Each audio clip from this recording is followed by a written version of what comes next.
أنا في نصر الجدي مسؤول في النادي الرياضي المدير الرياضي للنادي الرياضي الإسلافي. يعني اليوم لقاء ودي أمام شبيبة القيروان، لقاء يعتبر جدي قبل يعني لقاء النجم الساحلي في كأس الكاف. كيفاش تقيم مردود اللاعبين في هذا اللقاء؟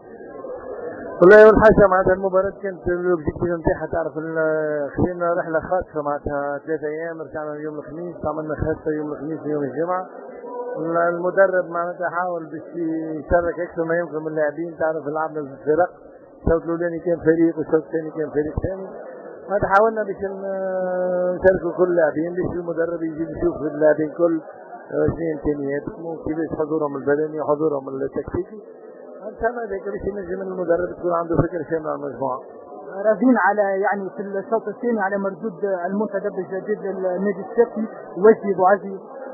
والله وجدي بوعزي معناتها لاعب اللي ما ينجم حتى حد يشك في القيمه الفنيه نتاعو، ومش الشوط هذايا باش يبين القيمه نتاعو. معناتها اليوم احنا المباريات صارت باش نشوفوا كل اللاعبين معناتها بدون استثناء، تعرف كل مباراه وحقيقتها، ووجدي لاعب من اللاعبين الكل اللي موجودين.